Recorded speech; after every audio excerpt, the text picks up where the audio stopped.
Some of you are excited about AI Receptionist. Some of you are nervous, and some of you are flat out angry. I am seeing comments like, patients hate this, or I'd leave a practice if they use AI to schedule me, or nothing can replace the personal experience. And then in the same conversations, I'm hearing dentists say, we miss 30–40% of our calls.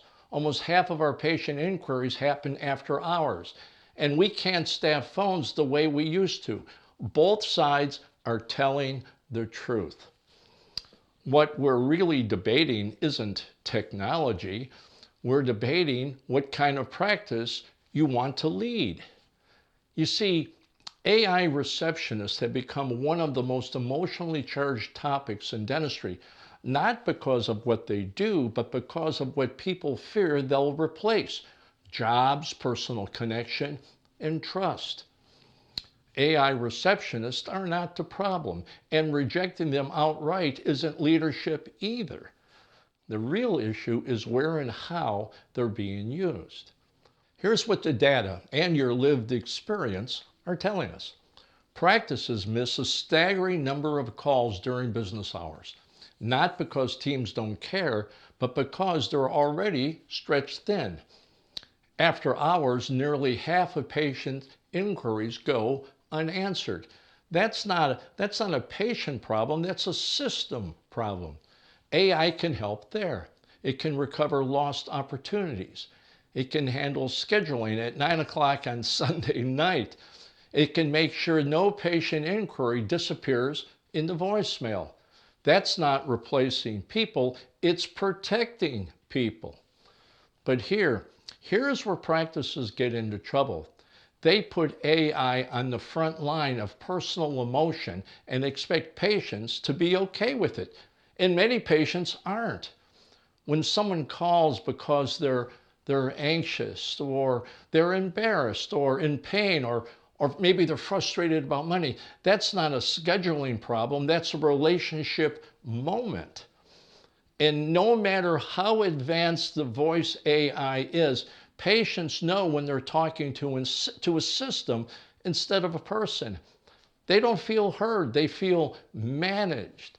That's what all those comments are really saying. It feels cold. It feels dismissive. It feels like you choose efficiency over me. And if leaders ignore that, patients will leave. They already are. So let's stop arguing in extremes. This isn't AI versus persons. It's leadership deciding what must remain personal. I've taught for years that patients don't buy dentistry. They buy you. The phone is often the first leadership moment a patient experiences. If that moment feels transactional, everything that follows becomes harder.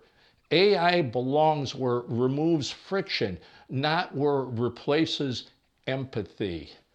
It belongs on the back end: missed calls, after hours scheduling, confirmations, repetitive tasks, insurance pre-screening. Used there, it actually protects your team's energy so they can show up better when patients need them the most. But the moment a patient's concern becomes emotional, financial, or uncertain, a person must take over, not because technology has failed, but because leadership knows when to slow the conversation down. Here's another layer. Here's another layer that dentists can't ignore, and that's infrastructure. Some AI receptionists are being layered on top of broken systems that don't talk to the practice management software. That's when errors multiply, staff gets blamed, and patients lose confidence. That's not an AI failure, that's a leadership decision made too fast.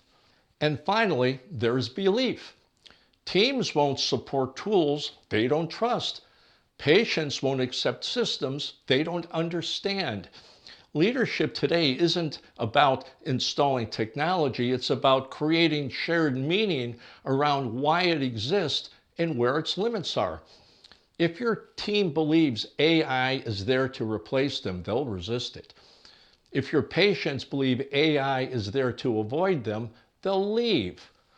But if AI is positioned clearly as a tool that protects access and reduces chaos and preserves personal connection, it earns its place. AI receptionists should not replace the personal voice. It should guard it. They should catch what would have otherwise be lost. The practices that get this right won't be the most automated. They'll be the most intentional. Clear standards, clear handoffs, clear leadership. And when patients feel that clarity, they won't argue about the technology. They'll feel cared for. Thanks for listening.